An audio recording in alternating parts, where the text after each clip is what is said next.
Non mais je te jure, Doom Eternal est vraiment bien. Je te crois, bon vu la violence, c'est sûr qu'il ne faut pas jouer après avoir terminé de manger.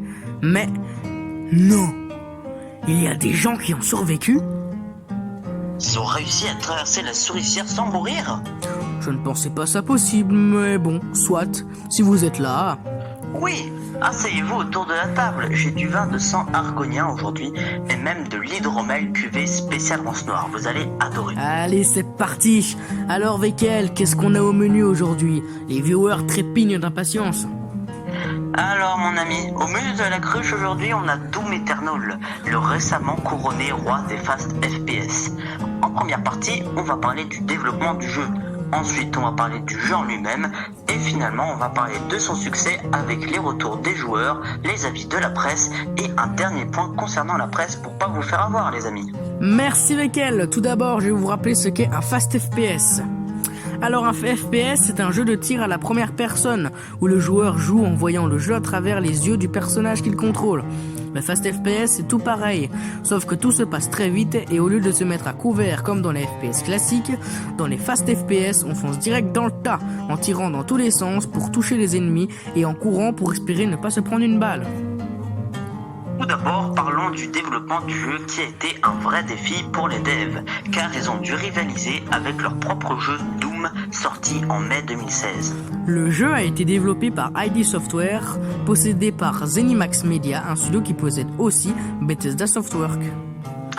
Il a été développé pour Windows, PS4 et Xbox One, mais les devs ont annoncé la sortie de Doom Eternal sur Switch. Le jeu tourne sur le moteur graphique ID Tech 7, un moteur graphique possédant de très bonnes performances, spécialement conçu par leur team ID Software.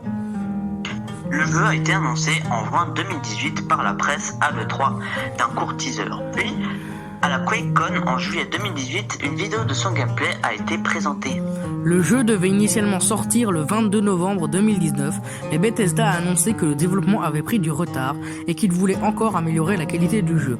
Il est finalement sorti le 20 mars 2020 sur Windows, Xbox et PS4. Malheureusement pour le studio de développement, la première version de leur jeu contenait un exécutable permettant de contourner la protection numérique du jeu, aussi appelée DRM. Le studio a vite réagi, mais il était déjà un peu trop tard et beaucoup de hackers ont réussi à créer des copies illégales du jeu.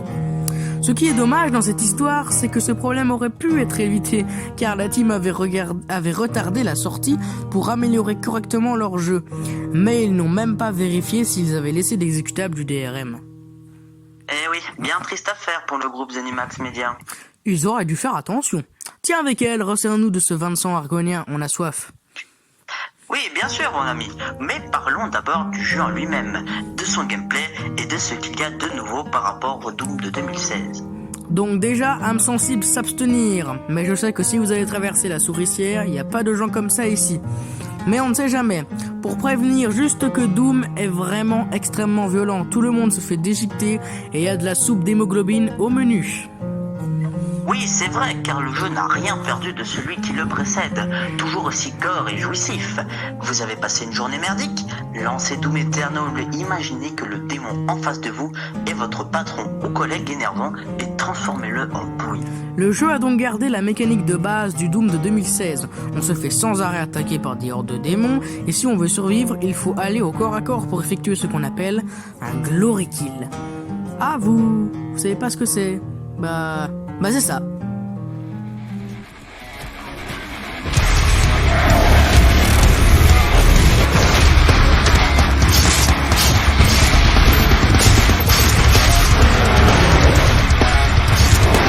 Plutôt gore, hein.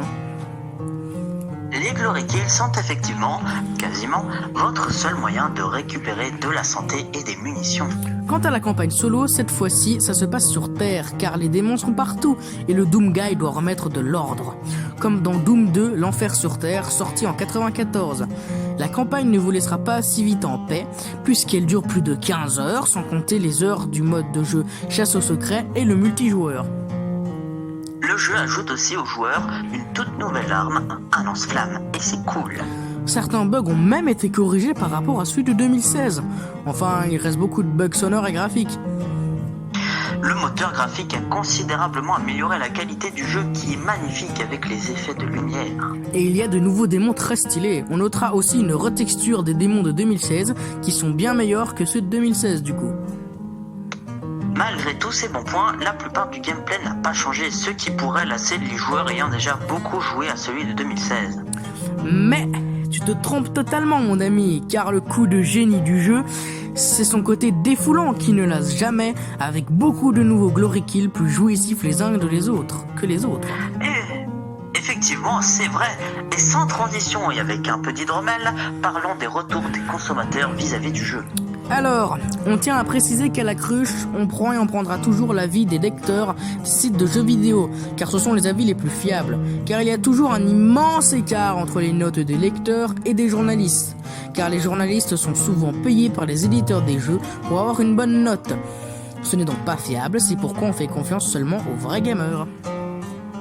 Donc la plupart des avis sont excellents, des 18 et des 20 sur 20 partout. Mais sur jeuxvideo.com, la moyenne des lecteurs est seulement de 15 sur 20. C'est lié à pas mal de 0 sur 20. Mais pourquoi les gens mettent des notes pareilles ? Car la violence de Doom ne plaît clairement pas à tout le monde. La musique de style hard rock pendant les combats ne plaît pas à certains joueurs. Mais la plupart du temps, c'est surtout parce que ce sont des gros rageux.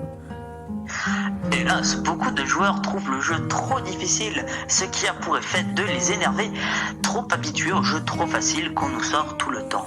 Mais la plupart des gens sont d'accord sur un point, Doom est vraiment bon.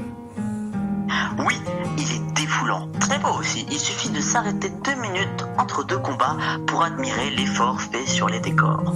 Le hard rock est là pour décupler notre adrénaline pendant les combats. On a même trouvé le commentaire d'un joueur de Doom qui joue depuis le tout premier. Il nous dit que le jeu est resté très fidèle à celui des années 90, tout en s'adaptant à la nouvelle technologie. Alors entre deux allers-retours à la cruche, foncez jouer à Doom, parce que des jeux comme ça, on n'en fait pas tous les jours, alors allez-y. Alors foncez jouer et on vous remercie d'avoir regardé la vidéo. Alors les amis, on vous dit à la prochaine. Et on vous servira même de l'hydromel. Un héros nommé Ragnar le Rouge qui vint à Blanche-Rive et entra dans un bouge. Le faquin pérorait la rapière à la main, se vantant de victoire et d'énormes butins. Il serait encore si entré par hasard, Mathilda la guerrière l'avait dit à Ragnar.